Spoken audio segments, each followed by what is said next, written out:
कप्तानी के हवाले से आप कितने मुतमईन दिखाई देते हैं कि कल के मैच में जिस तरह से प्लान किया गया बैटिंग लाइनअप को और फिर बॉलिंग को, क्या वो ठीक था? देखें हिफ्जा, जब जीत होती है ना वो कई खामियां छुपा लेती है।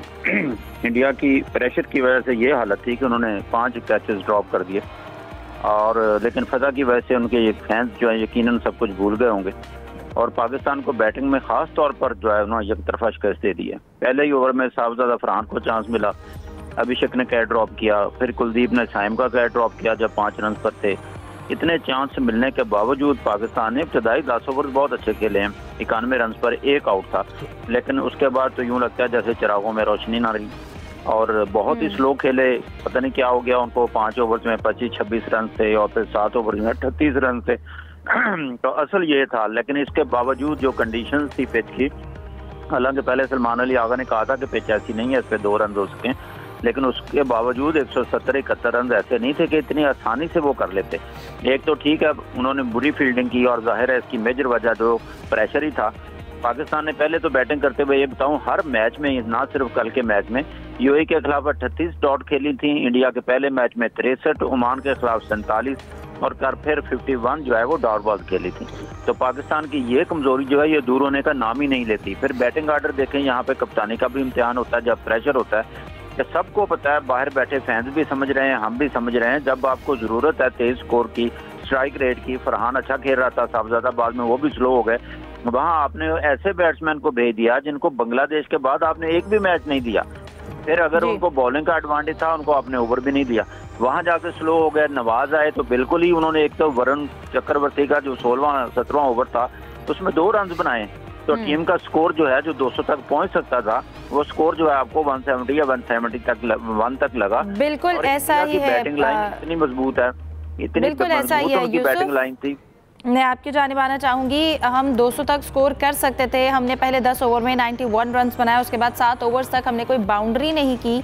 हम मिडल में आकर कप्तान की जो प्लानिंग है वो नज़र नहीं आई, हारिस को नहीं भेजा गया टाइमली।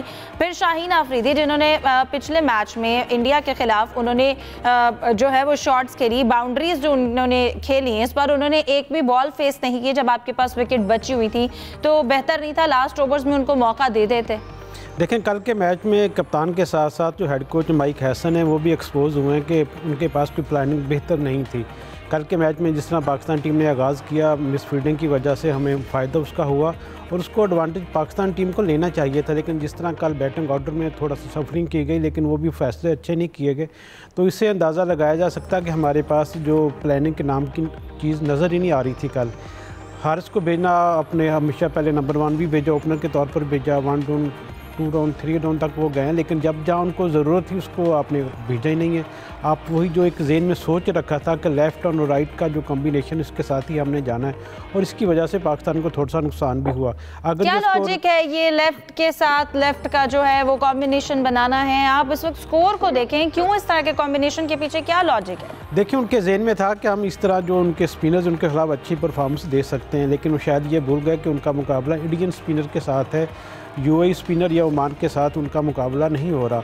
इस चीज़ की वजह से पाकिस्तान टीम को नुकसान हुआ, वरना ये स्कोर आराम से 191-195 से ज़्यादा हो सकता था, उससे पाकिस्तान की पोजीशन मज़ीद बेहतर हो सकती थी। विकेट में कुछ नहीं था, और जिस तरह पाकिस्तानी बैटर ने आगाज़ में आकर बैटिंग की, तो मेरे ख्याल में बाकी आने वालों के लिए उससे सबक सीखना चाहिए था कि इस पिच पर किस तरह वो रज़ का अंबाल लगा सकते हैं। और इसका मुजाहरा आपने देखा कि जब इंडियन टीम ने बैटिंग की तो उन्होंने भी हाथ खोलकर अपना पूरा दिखाया कि पाकिस्तानी बॉलर्स की जिस तरह उन्होंने पिटाई की है, तो उससे अंदाज़ा लगाया जा सकता है विकेट में कुछ नहीं था, सिर्फ बेहतर प्लानिंग और अच्छी हिकमत अमली अपनाने की ज़रूरत थी, जो पाकिस्तानी टीम में बिल्कुल नज़र नहीं आई। बिल्कुल सलीम साहब, क्या कैचेस सिर्फ इंडियन टीम ने ड्रॉप किए? मिस फील्डिंग हमारी तरफ से भी हुई, लेकिन हमारे बॉलर्स जो हैं वो अपनी लाइन और लेंथ पे क्यों कंट्रोल नहीं कर सकते? पावर प्ले का क्यों अच्छे से इस्तेमाल नहीं कर सकते? जी बिल्कुल, पहला वाला जवाब भी मेरा अधूरा रह गया था, लेकिन खैर अब इस पे आ जाते हैं। बिल्कुल, आप ऐड कर लें। फील्डिंग में पाकिस्तान ने इतने कैच नहीं छोड़े जितने इंडिया ने छोड़े थे, लेकिन फिर भी चांस दिए हमने भी। एक फ़खर से मिस हुआ जो छक्का हो गया था, लेकिन उनका मैं ये समझता हूँ कि इतना ज़्यादा इम्पैक्ट नहीं था जितना इंडिया ने, जिस तरह हमारे कैच छोड़े जा रहे थे, गिराए कैच पे कैच गिराए जा रहे थे। हमने उनके राफेल जिस तरह गिराए थे, वो हमारे कैच गिराए जा रहे थे। लेकिन फिर भी हमने इतना फ़ायदा नहीं उठाया। हमने 200 रन तक तो जाना चाहिए था, लेकिन हम लोग फिर महदूद रहे। वो भी आखिर में थोड़ा फ़हीम अशरफ वगैरह ने कर दी हिटिंग, और वो जिक्र हो चुका है कि बैटिंग ऑर्डर जो है सही नहीं था। जो 2 मैचों में जो बंदा हार्ड हिटिंग कर रहा था, शाहीन शाह अफरीदी, उसको आपने बैटिंग के लिए नहीं भेजा। तो एक बंदा जो बाहर है उसको आपने खिला दिया। यहाँ पर हसन को खिला के शुरू में ही अगर ओपनिंग ही करा देते। देखिए, जीतने के लिए कुछ आपको out of the box decisions लेने पड़ते हैं, कुछ सोचना पड़ता है। ये नहीं पेपर पे लिख कर आ गए कि पहला ओवर इससे कराऊंगा, दूसरा इससे कराऊंगा, अगर यहाँ पर ये चीज़ बेहतर कर लीजिए, आउट ऑफ द बॉक्स अच्छे डिसीजन लेने चाहिए। इस तरह के डिसीजन नहीं लेने चाहिए कि आप प्लेयर्स की जो बैटिंग लाइन है वो ऐसी चेंज कर दें कि वो सेटल ही ना हो पाए और स्कोर जो है वो बिल्कुल रोक दें। कल 50 डॉट बॉल्स खेली गई। बिल्कुल, डॉट बॉल का मसला तो देखें, बाबर और रिजवान को आपने बाहर कर दिया। हम लोग ही कहते थे इतनी डॉट बॉल खेलते हैं, ये करते हैं, वो करते हैं। जो उनकी जगह आए वो कौन से तुरम खान हैं, वो भी वही डॉट बॉल खेल रहे हैं। वही सारे मसाइल अब भी बरकरार हैं और हमारी टीम का बैलेंस नज़र आ नहीं रहा। देखिए, आपको सारे मैच यूएई, अफ़गानिस्तान या ये ओमान, बांग्लादेश से नहीं मिलेंगे। आपको अच्छी टीमों से भी खेलना पड़ेगा। अच्छी टीमों के खिलाफ हम लोग फिर एक्सपोज हो जाते हैं। शाहीन से बहुत ज़्यादा उम्मीदें होती हैं, लेकिन कल भी उन्होंने हमें मायूस किया। लेकिन हारिस रऊफ़ की कारकर्दगी अच्छी रही। मुझे हारिस रऊफ़ ने एक एग्रेशन दिखाई, ना सिर्फ एग्रेशन, उसमें नहीं बोल रहे कि वो लड़ाई भी हुई उनकी या एक उन्होंने और जो किया, एक खेलते हुए भी एक नज़र आ रहा था कि यार एक फास्ट बॉलर बॉलिंग कर रहा है, एक एग्रेसिव प्लेयर खेल रहा है। इस तरह की एग्रेशन हम लैक करते हैं दूसरों में।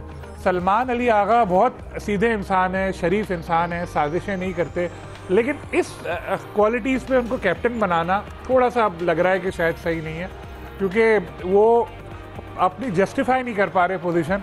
जो स्ट्राइक रेट है उनका बैटिंग में, जिस तरह कल वो आए, उनको आना नहीं चाहिए था। बिल्कुल, ऐसे लग रहा है कि हमने पूरी कोशिश की कि हमारा जो टारगेट है वो 170 से ऊपर ना जा सके। अगर आखिरी जो बाकी के 10 ओवर थे, पहले हमने अच्छा परफॉर्म किया, जो लास्ट 10 ओवर थे उसमें अगर हम बेहतर परफॉर्म कर लेते, बेहतर स्ट्रेटेजी के साथ मैदान में आते तो शायद ज़्यादा बेहतर होते। और अगर हमारे कैचेस जो है जो ड्रॉप हुए, अगर कैच हो जाते तो शायद हम 170 भी ना कर पाते।